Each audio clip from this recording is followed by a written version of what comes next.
is Celicia. I am the owner of Kaleidoscope Palace, and we are back again with another episode of Palace Palavar, where I come on here and I share things that I'm working on, things that I'm interested in, or things that are just near and dear to my heart.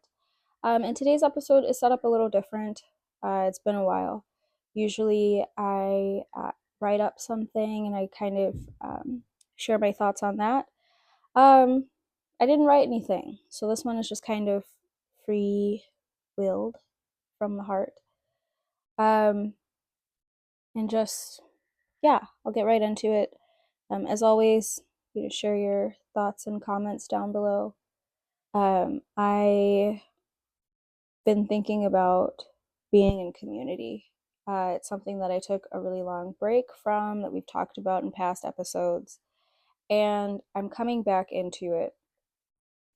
We've talked about that as well, like my thoughts around conflict resolution and what that looks like.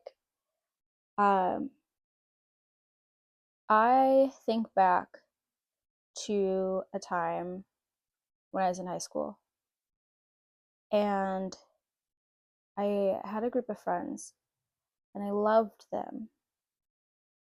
And I will say what my perspective of things is now that I'm an adult and I've had some life experiences beyond that, right? I think I just got so accustomed to rejection that I preemptively, like, I was just on the defense for it. And I had a group of friends who saw a truth in me that was one that I wasn't ready to receive. And they saw this truth and they were trying to like help me into this truth. And I couldn't have even fathomed that that's what they were doing. I was just so prepared for like this ostracization or to be outcasted or to be rejected sort of thing. And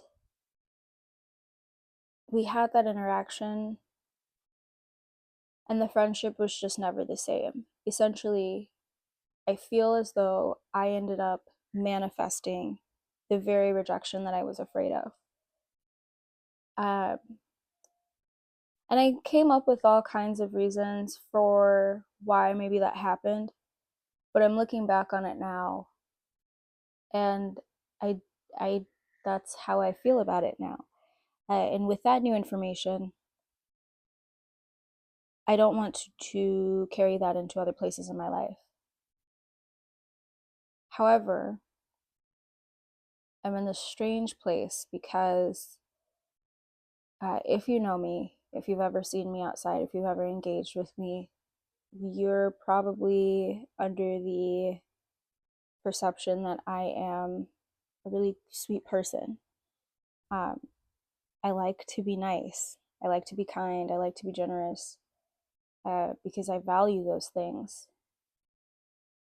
And I'm running into this ideology in a lot of people that it's inauthentic somehow, or that there's like some lurking beast waiting around that like um I had a patient today actually tell me it's like, oh, you're so sweet, I bet you're a bee at home. And he said it in good jest and he's a really sweet man, but it was just like, why do I have to be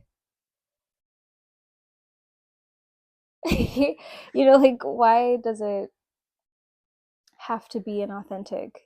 Why is that not like, why do we look at kindness as fake? Like, if somebody is happy and smiley, we look at it as like, that's not the real them. I've heard it put that way too. And I think collectively, we've put way too much emphasis on the shadow side and the shadow self. I think there is now like this obsession with the shadow self. And shadow work is an ongoing process, but I don't think it is a place to live, right? Like, we deal in duality. And a lot of the integration of the shadow is understanding when to apply the shadow and when to apply the light.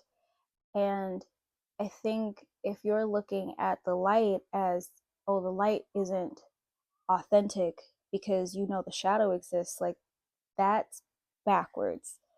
Like, as much as the shadow is the person's authentic self, why do we look at the light and not perceive that as also an authentic part of the person?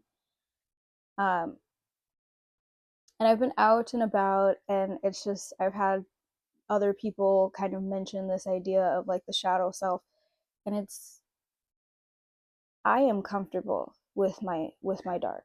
I've seen myself in a lot of ways that the world doesn't see.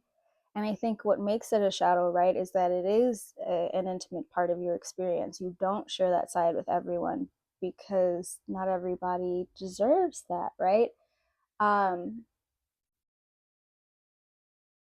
this concept of like, oh, if you're not showing up in your shadow self, then like you're afraid of yourself or something like that. Like, it's just like, and maybe I'm getting a little convoluted, but it's that kind of uh, train of thought that is kind of getting on my nerves because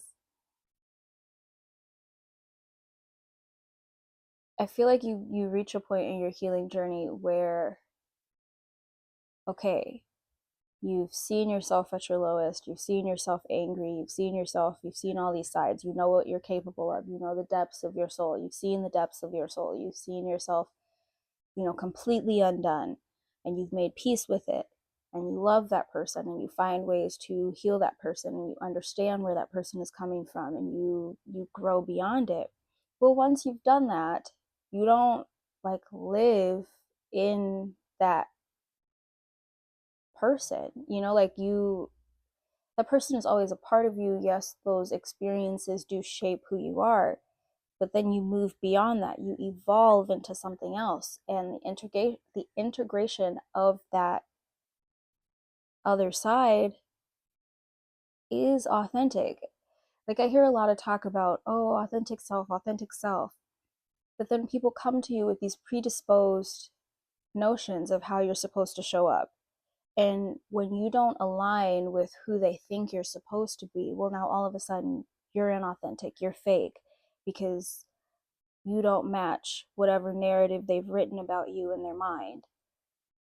And in me trying to get back into community, I'm finding it as a barrier for wanting to be in close connection, because who I am, like I enjoy being sweet. I enjoy being kind.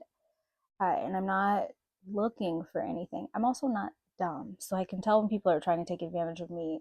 I can tell when people don't have proper intentions. And there is just divine protection where a lot of the times when those things happen, those people are just removed from me anyway. So it's just, I enjoy moving through life with genuine love. And I think we all should. And I don't think that if somebody is happy or presents with joy and is loving and is soft and is kind means that they're weak or that they're stupid or that they're putting on an air or something like that. Like, it's just, stop projecting your negativity onto me is essentially like is what I want to say. um and I realize that that's happening, and I realize that the whole world right now is under all kinds of pressure and all kinds of stress. But it's frustrating trying to connect with people, trying to share love, trying to share joy, and like, it's just, people just give you bullshit. and and another person I was working with put it this way, like we were working together, and they were kind of getting a little snarky because I was very happy. I was in a good mood. I had slept well the night before. I had my perfect cup of coffee. It was great. I was having a great day. So I was in a really great mood. And, she was like, oh, you're so nice. You're so nice. But she was saying it with like this undertone. And I was like, yeah, well, it's easy to be nice to nice people. Uh, And that was kind of the end of that like negative vibe from her, because I think then she realized like, oh, like yeah, like I'm not an idiot. I could certainly be a bitch if I wanted to be a bitch. There's been many of times in my life where I've had to be, but I don't think that I have to be a bitch every day. And it's exhausting to feel like I have to show up and be bitchy to be respected. Because why would I want to do that? If I have to do that, the door is right there. I could literally just leave and go somewhere where I can exist in my joy and be who I am and be appreciated for that. Um, and so I'm just reflecting on that. And I started this off with the concept of, anticipating the rejection so much that I manifested it. And I feel like that is pertinent right now. I am trying to keep an open heart and keep an open mind, and receive the blessings that I know God and the universe have for me. And it's not easy, it's uncomfortable a lot of the times. Um, but I have been showing up in love so much that it is very easy for me to do. And I'm nervous to post this because I feel like people are going to look at this and be like, oh, like, it's sweet. Like, well, then you have the people who unfortunately have seen my shadow side and would tell you that they probably would think that my kind nature is inauthentic somehow, but then they'll never tell you what happened that, you know, I brought that out. Um, so I'm just trying to practice with grace because I realize that I'm not a perfect person, and I realize that I'm in my moods, and a lot of the times like the energy that people come with really doesn't have anything to do with me. And a lot of the times, like, like you can only understand and see a person as much. We have to.